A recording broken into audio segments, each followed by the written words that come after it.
നമസ്കാരം, മലയാളി വാർത്തയിലേക്ക് സ്വാഗതം. അടുത്ത പ്രധാനമന്ത്രി കേരളത്തിൽ നിന്നോ?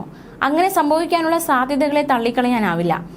ഇന്ത്യ മുന്നണി ദേശീയ തലത്തിൽ അധികാരത്തിലെത്തുകയും കോൺഗ്രസിന്റെ 100-ലേറെ സീറ്റുകൾ കിട്ടുകയും ചെയ്താൽ രാഹുൽ ഗാന്ധിയെ പ്രധാനമന്ത്രി സ്ഥാനത്തേക്ക് ഉയർത്തിക്കാട്ടുകയാണ് കോൺഗ്രസ് നേതൃത്വം.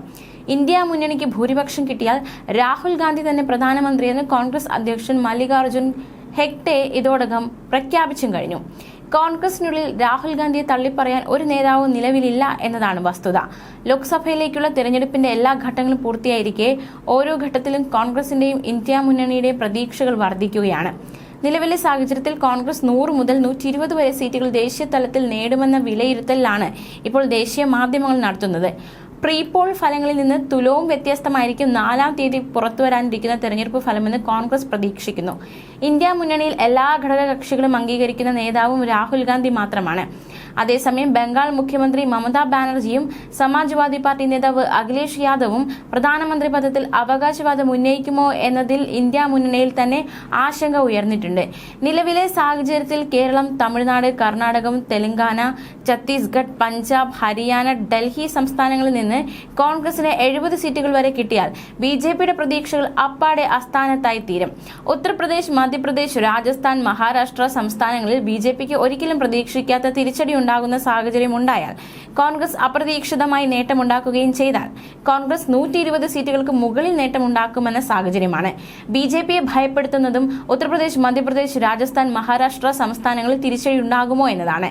ഉത്തർപ്രദേശിൽ SP കോൺഗ്രസ് സഖ്യം 30 സീറ്റുകൾ പിടിച്ചാൽ ബിജെപിക്ക് ഭരണ തുടർച്ച അസാധ്യമാകുമെന്നതാണ് സാഹചര്യം.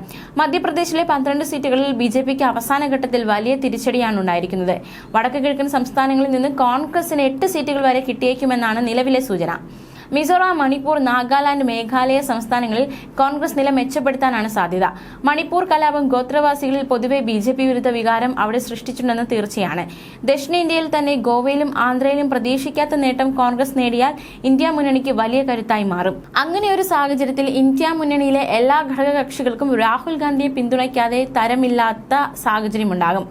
തമിഴ്നാട്ടിൽ DMKയും പശ്ചിമ ബംഗാളിൽ തൃണമൂൽ കോൺഗ്രസും ഡൽഹി, പഞ്ചാബ് സംസ്ഥാനങ്ങളിൽ ആം ആദ്മിയും ഉത്തർപ്രദേശിൽ സമാജ്വാദിയും ഗണ്യമായി സീറ്റുകൾ പിടിക്കുമെന്ന് തീർച്ചയാണ്.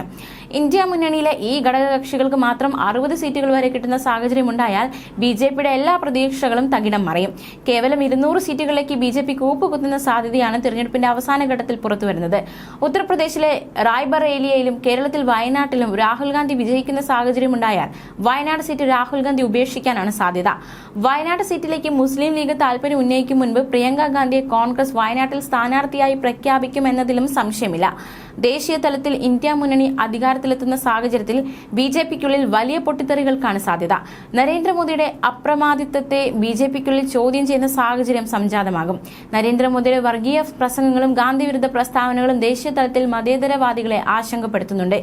മോദി തുടരുന്നത് രാജ്യസുരക്ഷയ്ക്കും ന്യൂനപക്ഷ സുരക്ഷയ്ക്കും ഭീഷണിയെന്ന ചിന്ത പുതുതലമുറയെ ആശങ്കപ്പെടുത്തുന്നുണ്ട്.